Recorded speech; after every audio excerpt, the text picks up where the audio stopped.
E aí, bora falar de redação? Hoje eu trouxe uma discussão sobre a questão da inteligência artificial e eu vou mostrar para vocês 2 parágrafos que a gente construiu dentro do nosso curso.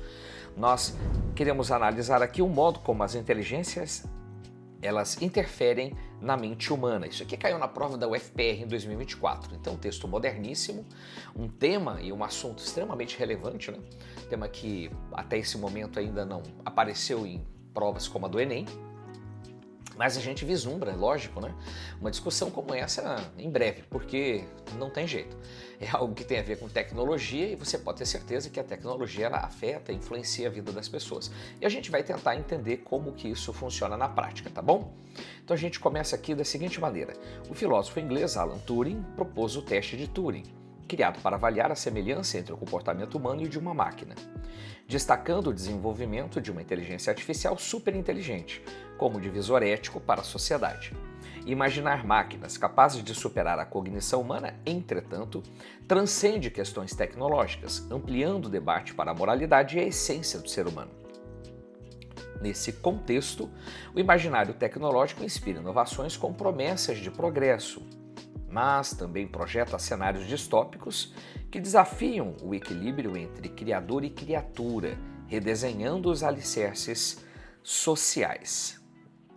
Nesse contexto, a ingerência promovida pela independência do pensamento tecnológico produz uma geração incapaz de raciocinar com independência. De fato, Zygmunt Bauman já anunciava essa crise entre inteligência artificial e homens, ao denunciar a liquidez das relações no movimento conceituado como pós-modernidade.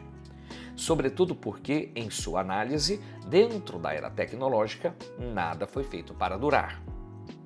Consequentemente, a estabilização da razão humana jamais aconteceria, e a sua decorrente perda de espaço em função do conforto racional e do avanço das soluções do pensamento lógico-matemático oferecido pelas máquinas seria, de certa forma, inevitável, assim como previa Bauman em sua obra Modernidade Líquida.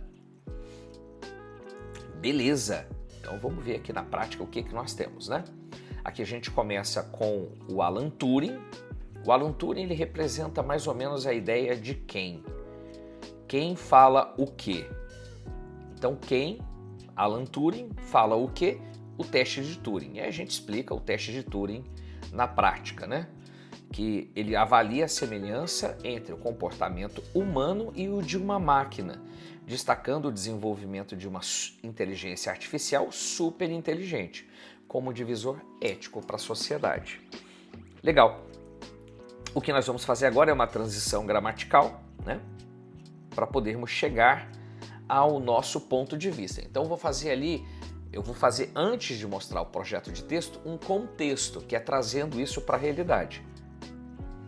Imaginar máquinas capazes de superar a cognição humana, entretanto, aqui vale um dito teórico, né?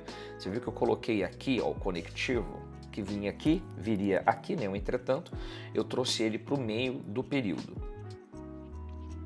Transcende questões tecnológicas, ampliando o debate para a moralidade e a essência do ser humano. Agora é que são elas, agora é que vem a minha base teórica e, obviamente, o meu projeto de texto. Nesse contexto, o imaginário tecnológico inspira inovações com promessas de progresso. Esse aqui é o meu primeiro lado que quero discutir, tá? Quero trabalhar isso como o primeiro lado, que o imaginário tecnológico ele inspira inovações com promessas de progresso. Então esse aqui eu vou trabalhar como sendo o meu lado 1, fechou? Aí eu venho com a reflexão, mas também projeta cenários distópicos que desafiam o equilíbrio entre criador e criatura. Esse aqui é o meu lado 2, tá? Pronto. Aqui eu já tenho a minha visão do tema. Isso que eu tenho aqui no final, ó, tá vendo? Isso aqui é uma consequência do meu lado 2, redesenhando os alicerces sociais. Eu preferi colocar dessa maneira que você está vendo, por um motivo muito simples. Veja bem, eu disse aqui nessa parte nessa parte vermelha, dá uma olhada quando eu trago para o contexto. Eu digo assim, imaginar máquinas capazes de superar a cognição humana, entretanto, transcende questões tecnológicas. E eu digo assim, ó, ampliando o debate para a moralidade e a essência do ser humano. Então, quando eu digo isso, eu estou tentando fazer essa conexão aqui, ó. Redesenhando os alicerces sociais. A tentativa foi fazer com que o parágrafo ele ficasse, de certa forma, todo amarrado, né? O parágrafo ele ficaria todo alinhado, né? E totalmente conectado, as partes conectadas. Faz sentido para vocês? Agora eu venho para o desenvolvimento 1 e digo assim, nesse contexto, que é o contexto que eu acabei de criar, a ingerência promovida pela independência do pensamento tecnológico produz uma geração incapaz de raciocinar com independência. De fato, aqui no de fato, o Bauman vai falar dessa geração que é incapaz de raciocinar com independência. Então aqui a gente diz assim, que o Bauman já dizia coisa semelhante, né? Ele já anunciava essa crise entre IA e homens quando ele falava aqui da liquidez das relações. E aí eu digo que é o movimento conceituado como pós-modernidade, aí eu digo, olha, sobretudo porque em sua análise, na era tecnológica, nada foi feito para durar. O que esse nada foi feito para durar aqui? Do que a gente está falando? A gente está falando da liquidez, da superficialidade das relações, porque hoje você não consegue raciocinar com independência, né? Você não consegue raciocinar com independência, tá? Então isso daqui realmente passaria a ser a nossa análise. E agora eu venho para o final do parágrafo.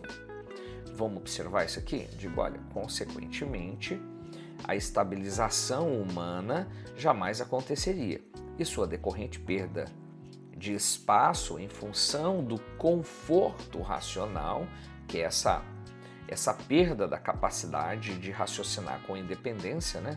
Tá aqui, ó. Perda dessa capacidade que eu poderia ter colocado autonomia, né? Ficaria mais fácil, né? Agora que eu vi que ficou independência junto aqui, ó. Mas ali poderia ter sido uma expressão como autonomia. E o avanço das relações do pensamento lógico-matemático oferecido pelas máquinas seria, de certa forma, inevitável. Aqui eu estou mostrando uma conclusão para o parágrafo, tá? Ela é uma conclusão mesmo, né? Ela é uma conclusão, só que aqui eu faço um mecanismo de coesão referencial, esse é o nome. Lembrando que a coesão referencial é sempre uma maneira de conectar uma ideia que já foi, de certa forma, mencionada anteriormente. E aí eu puxo o Zygmunt Bauman para essa reflexão, como ele já previa em sua obra Modernidade Líquida, né? Porque tá aqui, ó, tá vendo isso aqui?